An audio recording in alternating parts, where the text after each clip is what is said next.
कौन रोसई घरे बेसी समय रही होनी दर्शक बंधु यही रेसिपी तैयारी करंतु रोसई घरे कम गैस सारी यही रेसिपी तैयारी हो बेसी गरम लगनी।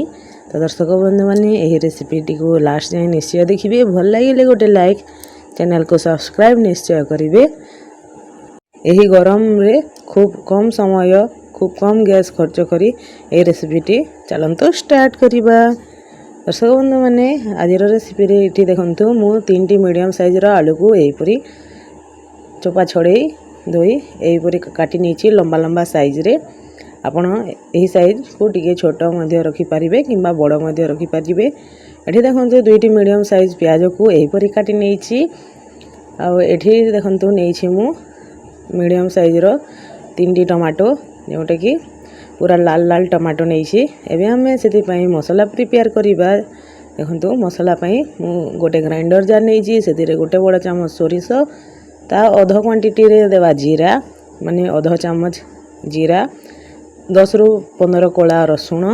ये रसुणर क्वांटिटी टी अधिक रही है। गोटे कंचा लंका ये देवा आम फाले पियाज जो थे कि आमर टे बाइंडिंग आसो। आउ 2 रु 3 चामच पानी दे या पूरा पेस्ट बाटी नबा। देखो ये आमर सोरिष मसला तैयारी हो जाइए। एबे चलंतु नेक्स्ट प्रोसेस करवा। एठिरे देखो मु गोटे कढ़ई नहीं जाइए सबुतक आलू को से ढाली देइछि। एबे देखो जो प्याज मु काटी नहीं थी यहीपरी टिके करना जो थी कि आमर प्याजर पाखुड़ा टिके अलग हो जाता है। प्याज एवं टमाटो दुईटा को ढाली देबा आलू उपरे। एबे आमे बाटी रखिथिबा मसला को मध्य देनेबा। तापरे आमे लुण देदेबा स्वाद अनुसार। तापरे देबा आमे हलदी गुंड जोटा कि अध चामच काश्मीरी लंका गुंड देबा अध चामच। यही रेसिपी केमिति लागुछि कमेंट रे निश्चय जणेबे। देखंतु आमे देदेबा धनिया पाउडर अध चामच तरकारी मसला गुंड देदेबा अध चामच। एबे देबा आमे बाटी रखिथिबा मसलार पानी को देबा ग्राइंडर जार रे धोई। तो यहीपरी देदेबा आ सबुतक ए समय मिक्स करदेबा चकटी चकटी जमीती भल भाव आलू पानी सब आलू टमाटर प्याज रू पानी बाहरी जीव सेहीपरी सबुतक यहीपरी चकटी नेबा। दर्शक बंधु आज रेसिपी भल लगुले गोटे लाइक निश्चय करेंगे। चैनल को मध्य सब्सक्राइब करेंगे।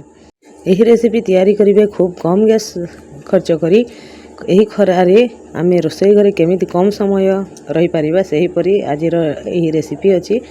गोटे छोट ग्लास पानी दे 2टी कंचा लंका खंडिए आंबुल यही समय रे तो टमाटर से खट्टापण नहीं से खंडिए आंबुल दे याकू एबे आमे गैस उपर रखिदेबा हाई फ्लेम रे ढंकुणी लगे या 5 मिनिट पई छाड़ीदेबा जो कि यह फुटी जीव जल्दी जेमिति कि आमको बेसी समय रोसई घरे रहिबा को पड़िबनी। यही रेसिपीटी भात रुटी पखाल पूरी सबुथिरे बेस्ट लगी थाए। देखो 5 मिनिट पर आमर आलू टमाटो फुटीबा पई आसी जाइछि। बेहाकू आउ थरे मिक्स करि नेबा। एहीपरि भल भाबरे गोले गाले याकू कम आंचरे 5 रु 10 मिनिट छाड़ी देबा सिझिबा पई। ए समय रे दे देबा आमे गोटे बड़ चामच तेल सोरिष तेल देबा जो थे कि बहुत भल फ्लेवर आसता है। रिफाइंड तेल मध्य व्यवहार करि परिबा। एथिरे मु रिफाइंड तेल व्यवहार करिछि। सोरिष तेल देले आहुरी भल टेस्ट आसता है। तो तेल को मध्य भल भाव मिक्स करि नेबा। देखो भल भाव मिक्स कर सारा पर एबे आमे याकू ढांकी पूरा आलू सिझिबा पई छाड़ीदेबा जो थे कि आमर आलू टमाटो पियाज भल भाव मिक्स हो सिझीज। मझे मझे चेक कर जमीती कि तले न लागू सेहीपरी। देखो 5 मिनिट पर मु ढांकुणी खोली या चेक कर नेउछि नहेले यह तलपटे लगी जाई पारे। कम आंचरे करेले कौन हुए पानी मध्य सुखे नहीं जल्दी आमर आलू टमाटो प्याज सब भल भाव सिझी जाए। यही समय रे आमे आंबुल को काढ़ी नेबा। देखो आमर आलू 50 रु 60% कुक हो आसी। ये समय रे आंबुल को काढ़ी देले कौन हुए ना बेसी खट्टा लगे ना। जदि बेसी खट्टा लगे यही रेसिपीटा भल लगे ना से हालुका खट्टापण थाए तो ताहले बेस्ट लगी थाए। देखो एबे आमे याकू आहुरी किछि समय कवर करी छाड़ीदेबा जो थे कि पूरा भल भाव आमर तरकारीटी रेडी हो। आलू टमाटोर बाटी बसा कहुए यहीपरी तैयारी करेंगे। देखो किसी समय पर आम ढांकुणी कली आलू को चेक कर नेबा आमर आलू पूरा भल भाव में सीझी जाइए। ताइले तैयारी हो जाइए आमर आलू टमाटोर बाटी बसा जोटि बेसर दिया बहुत भल लगी थाए। आपण मैंने यही रेसिपी को निश्चय ट्राए करेंगे। बेसी समय गैस जलैवाई पड़ोनी कि बेसी समय रोसे घरे रहा पड़ोनी। यही डह डह खरारे आम केमी रोसे घरे कम रहा सेहीपरी रेसिपी आम तैयारी करूँ।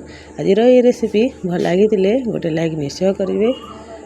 कमेंट रे जनइबे आज रेसिपी केमिति लागला। एहीपरी नुआ नुआ रेसिपी देखिबाई आम चैनल को सब्सक्राइब करी बेल आइकन प्रेस कर देथिबे जेंतुरे कि नुआ रेसिपी अपलोड हैला क्षणी आपण माने सर्वप्रथमे देखिपारिबे। तो पुणी देखाबा एहीपरी गोटे नुआ रेसिपी रे। रहूची नमस्कार, जय जगन्नाथ।